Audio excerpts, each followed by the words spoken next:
Hi, Todd Warren here in the Forecast Center with a more detailed look at possible impacts from thunderstorms that are expected late Saturday and Saturday evening. Storm Prediction Center does indicate a level 1 isolated or marginal severe weather risk for pretty much all of the ArkLaTex. It does look like we will have more instability over the southern sections of the area. So main thing that we're going to be worried about and watching closely for is the potential for some gusty winds. You could see where Futurecast shows where we could see the strongest winds. Anywhere you see orange, that's at least 35 miles per hour. Reds are 40, and the browns that you see here are 50. So we could be looking at, generally speaking, these storms producing gusts of 30 to 50 miles per hour. An isolated gust to 60 will be a possibility. And again, winds of 58 miles per hour are considered to be severe. So any severe weather from wind looking to be isolated. And the second thing that's going to be worth watching is the potential for some flooding. Futurecast shows 2 to over 3 inches possible over the northern sections of the ArkLaTex, with lighter amounts further to the south and east.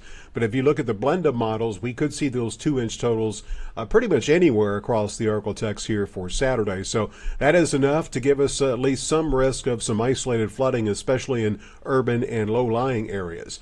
Another issue, rotation or tornado potential. That risk is looking very low. This is the output on Futurecast where we could see rotating storms. Notice that we're on the low end of the spectrum here. All this tells me that the tornado risk is not zero, but it is looking very low for Saturday. We also could see a little bit of hail.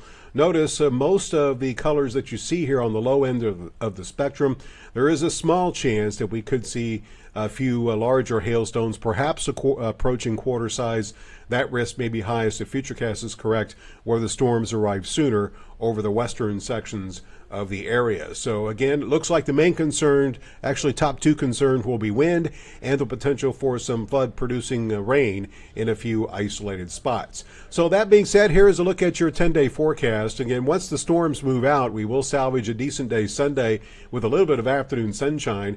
Lots of sunshine for the work week next week as we warm up. Highs will be in the upper 70s to low 80s. And as far as our next chance for showers and thunderstorms next weekend, right now it looks like Saturday is the time frame where that chance could be highest. And it also looks like we'll have some instability for that disturbance. So again, a few thunderstorms will be possible.